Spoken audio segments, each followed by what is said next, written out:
بسم الله الرحمن الرحيم.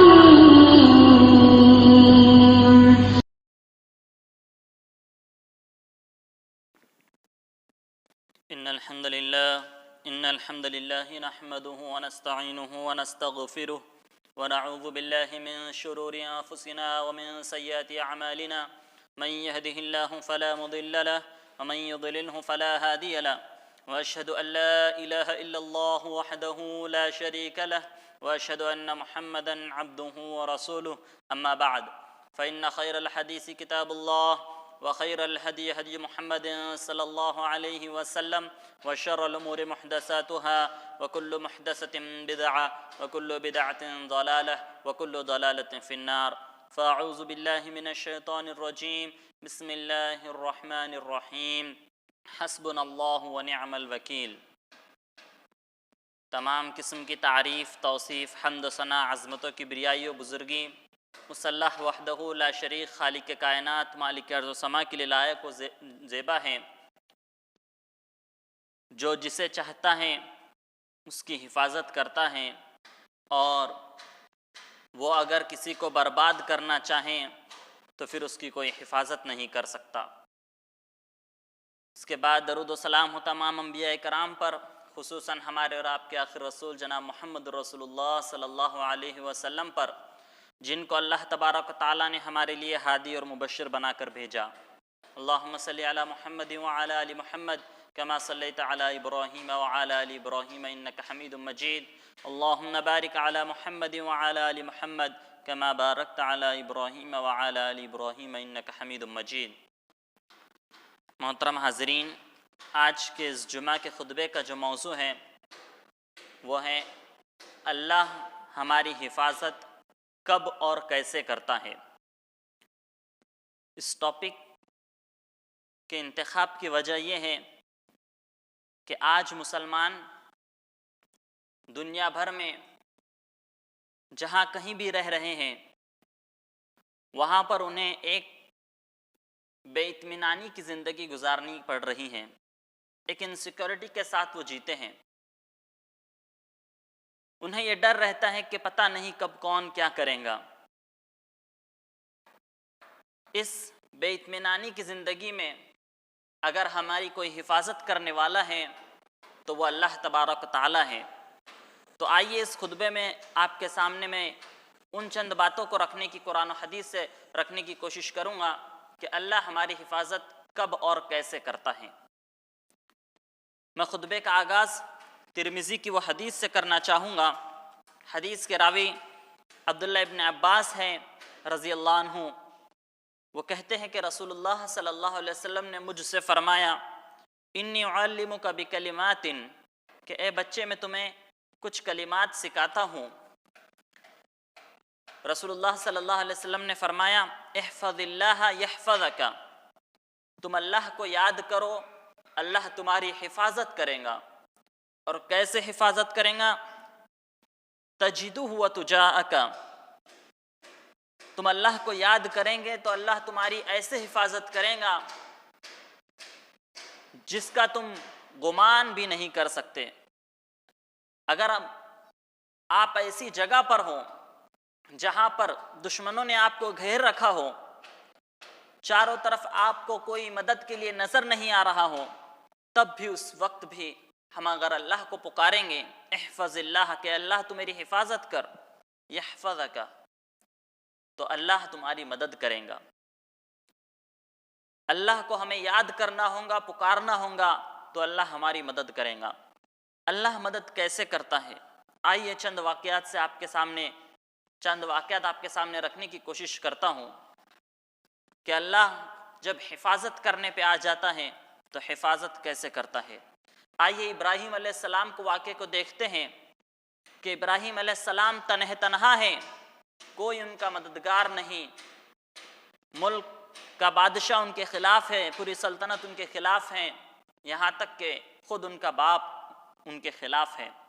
وہ باپ جس کے سہارے سے ایک بچہ زندگی گزارتا ہے، وہ خاندان اور وہ دوست اور وہ رشتہ دار جن سے مدد کی امید رکھتے ہوئے ایک انسان اس دنیا میں جیتا ہے، وہ تمام ان کے خلاف تھے اور سب کے سب انہیں جلا دینا چاہتے تھے، لیکن ان کا بھروسہ، توکل، یقین اللہ تبارک و تعالیٰ پر تھا۔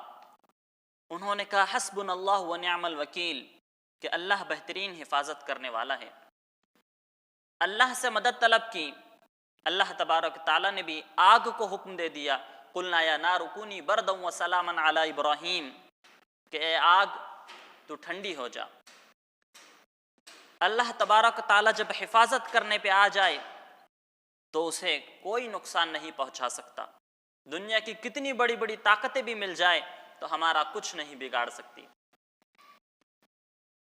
جس طریقے سے اللہ حفاظت کرتا ہے ویسے ہماری حفاظت اور کوئی نہیں کر سکتا، کوئی سیکیورٹی نہیں کر سکتی، کوئی گارڈز نہیں کر سکتے، کوئی پولیس نہیں کر سکتی جیسے اللہ تبارک و تعالیٰ حفاظت کرتا ہے۔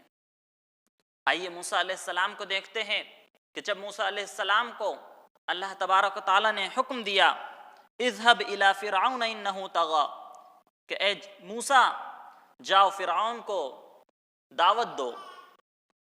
اس فرعون کے پاس موسیٰ علیہ السلام کو اللہ تبارک و تعالیٰ بھیج رہا تھا، جس کے ڈر سے بھاگ کر موسیٰ علیہ السلام بھاگ کر آئے تھے، اس کے پاس واپس اللہ تبارک و تعالیٰ بھیج رہا تھا۔ موسیٰ علیہ السلام کے دل میں خوف پیدا ہوا کہ کہیں وہ ہمیں قتل نہ کر دے، مار نہ دے، اور اللہ تبارک و تعالیٰ کو پکار اٹھے ربنا اننا نخاف ان یفرط علینا او ان یطغى۔ موسیٰ علیہ السلام کہتے ہیں کہ پروردگار مجھے ڈر اور خوف محسوس ہو رہا ہے، کہیں وہ ہم پر ظلم نہ کرے، ہمیں قتل نہ کر دے۔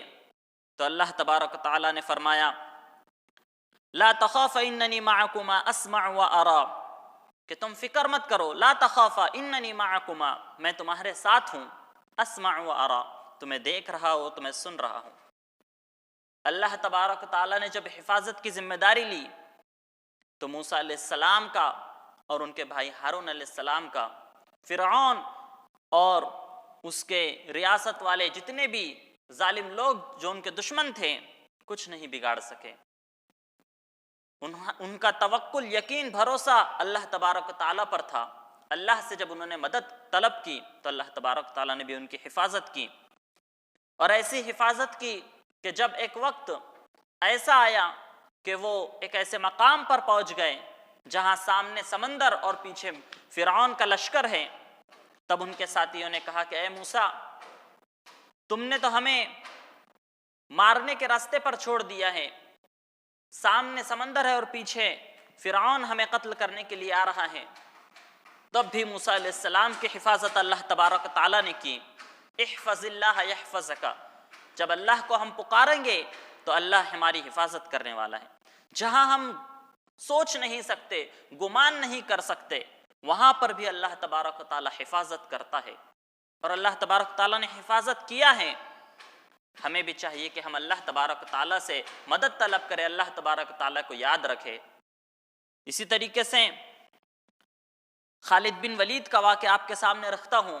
خالد بن ولید رضی اللہ عنہ جب روم کے لشکر سے جنگ کرنے کے لیے گئے تو رومیوں کی تعداد تقریباً 2,80,000 کی فوج ان کے سامنے کھڑی ہوئی تھی، لیکن خالد بن ولید اور مسلمانوں کی تعداد صرف 3,000 تھی، صرف 30,000 تھی۔ سمجھیے آپ کہ ایک طرف 2,80,000 کا لشکر ہے اور ایک طرف صرف 30,000 لوگ ہیں۔ تقریباً اگر حساب لگایا جائے تو ایک مسلمان کو 9 رومی آدمیوں سے لڑنا ہے۔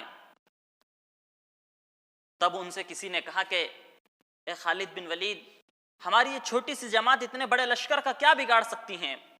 تب انہوں نے کہا حسبنا اللہ و نعم الوکیل، کہ اللہ بہترین حفاظت کرنے والا ہے۔ اور جب جنگ چالو ہوئی تو 3 دن تک جنگ مسلسل چلتی رہی، اور اس کے بعد یہ مسلمانوں کی چھوٹی سی جماعت نے رومیوں کے اتنے بڑے لشکر کو میدان چھوڑ کر بھاگنے پر مجبور کر دیا۔ اللہ تبارک تعالیٰ جب حفاظت کرنے پر آ جائے تو اس کا دنیا کی کتنی بھی بڑی طاقت ہو کچھ بگاڑ نہیں سکتی۔ ہمیں اپنا توکل یقین اللہ پر رکھنا چاہیے، چاہے کتنی بھی بڑی مصیبت آ جائے، چاہے ہمارے سامنے کوئی راستہ نظر نہ آئے، کوئی مدد کے لیے ہمارے سامنے نہ آئے، تب بھی ہمیں اللہ تبارک تعالیٰ پر توکل یقین بھروسہ رکھنا ہے اور اللہ تبارک تعالیٰ سے مدد کرنا ہے۔ اللہ تبارک تعالیٰ ہماری حفاظت کرنے والا ہے۔ اسی طریقے سے اللہ تبارک تعالیٰ نے ایک باپ کی بھی مدد کی اور اس کے بیٹے کی بھی حفاظت کی۔ وہ باپ کون ہیں؟ یعقوب علیہ السلام اور ان کے بیٹے یوسف علیہ السلام۔ جب یوسف علیہ السلام کو ان کے بھائیوں نے کنویں میں ڈال دیا، کنویں میں پھینکنے کے بعد اپنے والد سے آ کر جھوٹ کہا کہ یوسف کو بھیڑیوں نے کھا لیا ہے، تب یعقوب علیہ السلام نے کہا تھا فاللہ خیر حافظا، کہ اللہ سب سے بہترین مدد کرنے والا ہے۔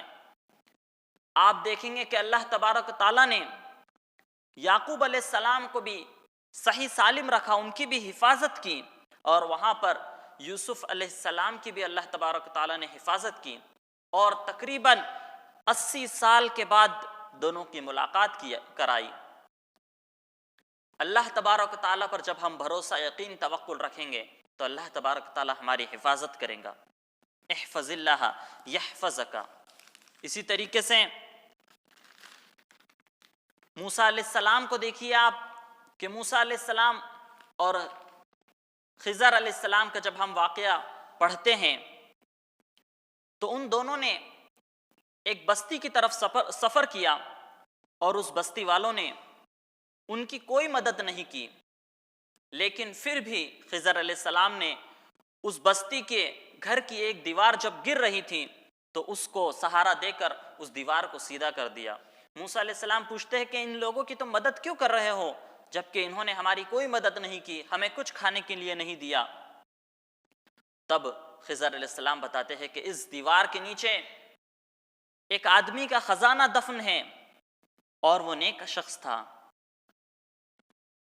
اس کے خزانے کی حفاظت کے لیے اللہ تبارک تعالیٰ نے ہمیں بھیجا ہے تاکہ یہ خزانہ اس کے بچے جب بڑے ہو جائے تو ان تک پہنچ جائے، اس کے بچے جب بڑے ہو جائے تو ان بچوں کو اس خزانہ مل جائے۔ اگر ابھی یہ دیوار گر جاتی ہیں تو یہ خزانہ یہاں کے لوگ لے لیں گے۔ وہ شخص نیک تھا، اللہ تبارک تعالیٰ نے اس کے مال کی بھی حفاظت کی اور اس کے بچوں تک اسے پہنچایا۔ اگر ہم چاہتے ہیں کہ اللہ تبارک تعالیٰ ہمارے جسم کی بھی حفاظت کرے، ہمارے پارٹس آف باڈی کی بھی حفاظت کرے، ہمارے مال کی بھی حفاظت کرے، تب بھی ہمارا توکل یقین بھروسہ اللہ تبارک تعالیٰ پر ہونا چاہیے۔ اللہ تبارک تعالیٰ مال کی بھی حفاظت کرتا ہے اگر ہم اللہ تبارک تعالیٰ سے مدد طلب کریں گے تو۔ بخاری کی وہ حدیث آپ نے سنی ہوں گی کہ ایک شخص سمندر کا سفر طے کر کر آتا ہے اور ایک اجنبی شخص سے قرضے کے لیے کچھ پیسہ روپیہ مانگتا ہے۔ وہ کہتا ہے کہ تم تو اجنبی ہو، اگر میں تمہیں روپیہ پیسہ دوں گا تو کون گواہ ہے، کون اس معاملے پر وکیل ہے؟ تو وہ کہتا ہے کہ اللہ سب سے بڑا گواہ ہے اور اللہ ہی سب سے بڑا وکیل ہے۔ اللہ کو گواہ بنا کر وہ شخص اسے پیسے دے دیتا ہے۔ جب پیسے لوٹانے کا وقت آتا ہے تو وہ سمندر کے کنارے پر آ کر اس کا انتظار کرتا ہے کہ وہ شخص اس طرف سے آئے گا اور میرے پیسے لوٹا دے گا، اور سمندر کے اس طرف وہ شخص پیسہ لے کر روپیہ لے کر کھڑا ہوا ہے، لیکن اس کو کوئی سہارا، کوئی کشتی نظر نہیں آ رہی کہ میں اس پار جا کر اس تک یہ پیسہ لوٹا دوں۔ جب اسے کوئی چیز، کوئی سہارا نہیں ملا اس طرف پہنچنے کے لیے تو اس نے ایک لکڑی کے اندر اس پیسے کو رکھ دیا اور اللہ تبارک تعالیٰ کے حوالے اسے کر دیا، اور اللہ سے دعا کی کہ اللہ اس پیسے کو اس شخص تک پہنچا دینا۔ اور اس طرف وہ شخص جب انتظار کرتے کرتے تھک گیا تو اس نے سوچا کہ خالی ہاتھ جانے سے بہتر یہ جو لکڑی تیرتی ہوئے نظر آ رہی ہے، چلو میں اسے ہی گھر لے جاتا ہوں۔ جب اس نے اس لکڑی کو گھر لے کر گیا اور چولہے میں جلانے کے لیے جب اس لکڑی کو توڑا تو اس میں سے اسے پیسے ملے۔ وہ سمجھ گیا کہ اللہ تبارک تعالیٰ نے میرے پیسے کی حفاظت کی ہے اور اس پیسے کو مجھ تک واپس پہنچا دیا ہے۔ جب اس شخص کو دوبارہ واپس ضرورت پڑی اور اس نے واپس اس طرف کا سفر کیا اور اس شخص کو وہ پیسہ جو اس نے قرض پر لے کر گیا تھا واپس لوٹانے لگا، تو اس نے کہا کہ اللہ تبارک و تعالیٰ نے تمہارے پیسے کو مجھ تک پہنچا دیا ہے، اب تمہیں مجھے یہ پیسہ دینے کی ضرورت نہیں۔ اللہ تبارک و تعالیٰ کو اگر ہم ہر معاملے میں گواہ بنائیں گے، اس سے مدد طلب کریں گے، اللہ پر بھروسہ رکھیں گے، تو اللہ ہمارے جان و مال کی بھی حفاظت کرنے والا ہے۔ احفظ اللہ یحفظک، اللہ کو پکارو، اللہ ہماری مدد کرے گا۔ اسی طریقے سے اگر ہم اپنے جسم کی حفاظت کرنا چاہتے ہیں، جسم کو صحیح سالم رکھنا چاہتے ہیں، تو ہمیں اپنے گناہوں کو بھی، اپنے جسم کو گناہوں سے بھی بچانا ہوگا۔ حضرت ابوبکر صدیق رضی اللہ عنہ کی بیٹی اسما رضی اللہ عنہا، ان کے تعلق سے آتا ہے کہ ان کی عمر تقریباً 100 سال کی ہونے کے باوجود بھی ان کے آنکھوں کی بینائی بھی نہیں گئی تھی اور ان کے دانت بھی بالکل صحیح سالم تھے، ان کی عقل بھی بالکل صحیح تھی۔ مفسرین کہتے ہیں کہ اس کی وجہ یہ تھی کہ وہ اللہ تبارک و تعالیٰ کا کثرت سے ذکر کرنے والی تھی۔ جب ہم اللہ کو کثرت کے ساتھ یاد کریں گے، اپنے اعضاء کو گناہوں سے بچائیں گے، تو اللہ تبارک و تعالیٰ ہمارے آنکھوں کی بھی حفاظت کرنے والا ہے، ہمارے ہاتھ و پیر کی بھی حفاظت کرنے والا ہے، ہماری عقل کی بھی حفاظت کرنے والا ہے۔ ہمیں اللہ تبارک و تعالیٰ پر یقین اور توکل رکھنا ہے، اپنے آپ کو گناہوں سے بچانا ہے، تو اللہ تبارک و تعالیٰ ضرور ہماری مدد کرے گا۔ اسی طریقے سے امام طبری کے تعلق سے آتا ہے، جو کہ بہت بڑے مفسرین تھے، وہ ایک مرتبہ جب کشتی سے سفر کرنے لگے، جب کشتی ساحل پر پہنچی، حالانکہ وہ بزرگ شخص تھے، ان کی عمر طویل زیادہ عمر تھی، لیکن اس کے باوجود بھی انہوں نے کشتی سے سیدھے اترنے کے بجائے کشتی سے چھلانگ لگا کر اترنا پسند کیا۔ جب لوگوں نے دیکھا کہ آپ اتنے بزرگ شخص ہونے کے باوجود بھی کشتی سے چھلانگ لگا کر اترنا پسند کرتے ہیں، تو انہوں نے کہا کہ میں تمہیں یہ بتانا چاہتا ہوں کہ میں نے اپنے اعضاء کو، ہاتھ اور پیر کو گناہوں سے محفوظ رکھا ہے، اس لیے اللہ تبارک و تعالیٰ نے اس بڑھاپے میں بھی مجھے اتنی صحت مند اور تندرستی دی ہے، میرے ہاتھ اور پیر کو اتنے صحیح سالم رکھا ہے کہ میں کشتی سے چھلانگ لگا کر بھی آج اتر سکتا ہوں۔ اللہ تبارک و تعالیٰ کہ جب ہم فرمانبردار بنیں گے، اطاعت و فرمانبرداری کریں گے، اس کے نافرمانی سے بچیں گے، تو اللہ تبارک و تعالیٰ ہمارے ہر چیز کی حفاظت کرنے والا ہے۔ اسی طریقے سے اگر ہم اللہ تبارک و تعالیٰ پر یقین نہیں رکھتے، توکل نہیں رکھتے، بھروسہ نہیں رکھتے، تو چاہے ہم کتنے بھی بڑے طاقتور ہوں، کتنے ہی روپیے پیسے والے مالدار ہوں، لیکن اللہ تبارک و تعالیٰ پر اگر ہمارا بھروسہ، یقین، توکل نہیں رہے گا، تو ہم اللہ کے عذاب سے بچ نہیں سکتے۔ فرعون کو دیکھیے آپ، کس قدر وہ طاقتور تھا، مالدار تھا، لیکن جب اللہ تبارک و تعالیٰ کا عذاب اس پر آیا تو وہ اپنے مال سے اپنی حفاظت نہیں کر سکا، اپنی طاقت سے اس کا مقابلہ نہیں کر سکا، کیونکہ اس نے اللہ تبارک و تعالیٰ پر یقین نہیں رکھا تھا، توکل نہیں رکھا تھا۔ اسی طریقے سے قارون کو آپ دیکھیے، اتنا مالدار ہونے کے باوجود بھی اللہ تبارک و تعالیٰ کے عذاب سے وہ بچ نہیں سکا۔ اتنا مالدار تھا کہ اس کے خزانوں کی چابیاں 40 اونٹ مل کر اٹھایا کرتے تھے، اتنے سارے خزانے اس کے پاس تھے، لیکن اللہ تبارک و تعالیٰ نے اسے زمین میں دھسا دیا، لیکن وہ اللہ کے عذاب سے بچ نہیں سکا، اس کا مال اسے بچا نہیں سکا۔ آج اگر ہم مالدار ہیں تب بھی ہمیں اللہ تبارک و تعالیٰ سے ہمیشہ اپنی حفاظت کی دعا کرتے رہنا ہے۔ اگر ہم صحت مند ہیں تب بھی اللہ تبارک و تعالیٰ پر یقین اور توکل رکھنا ہے کہ اللہ تو ہی ہماری حفاظت کرنے والا ہے۔ احفظ اللہ یحفظک۔ چاہے ہم کسی ملک کے سردار ہوں، اگر ہم بڑے عہدے پر بھی فائز ہے، اگر ہمارے اندر کوئی ملکی طاقت بھی اگر ہمارے پاس ہے، اگر ہم پی ایم ہیں یا پھر کوئی بڑے حکمران ہیں، اور یہ سمجھتے ہیں کہ ہمارے انڈر اتنے سارے لوگ کام کرتے ہیں، ہمارے پاس اتنی بڑی فوج ہے، اتنی بڑی آرمی ہے، اگر ہمارے پاس طاقت بھی ہے تب بھی ہم اللہ تبارک و تعالیٰ سے ہی اپنی حفاظت کی حفاظت مانگے اور اللہ تبارک و تعالیٰ سے حفاظت طلب کرے۔ احفظ اللہ یحفظک، کیونکہ اللہ جیسی ہماری حفاظت کر سکتا ویسے کوئی بھی ہماری حفاظت نہیں کر سکتا۔ اسی طریقے سے آپ دیکھیے کہ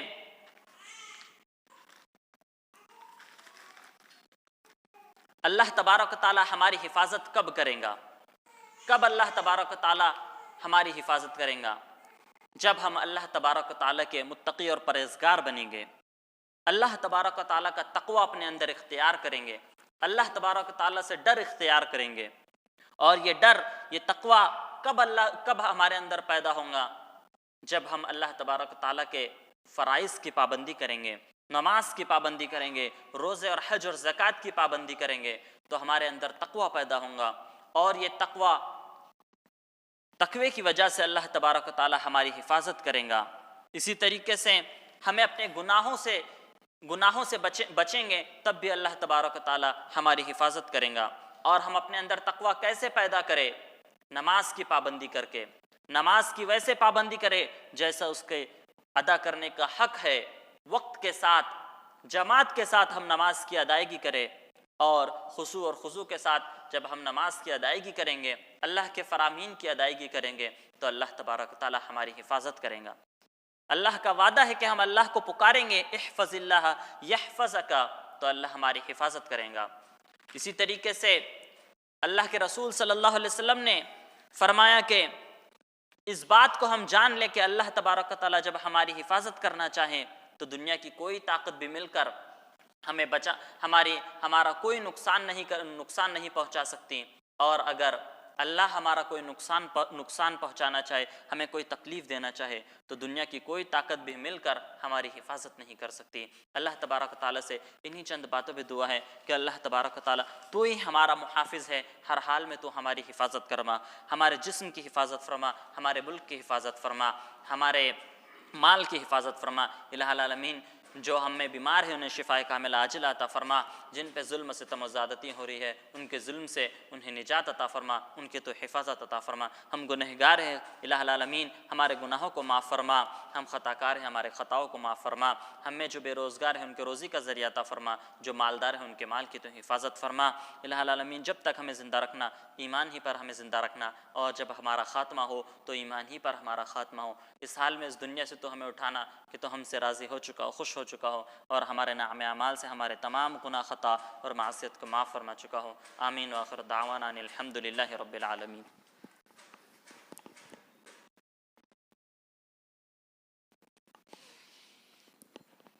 ان الحمد للہ نحمده ونستعینه ونستغفره ونعوذ باللہ من شرور انفسنا ومن سیئات اعمالنا، من يهده الله فلا مضل له ومن يضلله فلا هادي له، واشهد ان لا اله الا الله وحده لا شريك له، واشهد ان محمدا عبده ورسوله، اما بعد، ان الله يأمر بالعدل والاحسان وإيتاء ذي القربى وينهى عن الفحشاء والمنكر والبغي يعظكم لعلكم تذكرون، اذكروا الله يذكركم وادعوه يستجب لكم، ولذكر الله تعالى أعلى وأولى وأتم وأهم وأكبر۔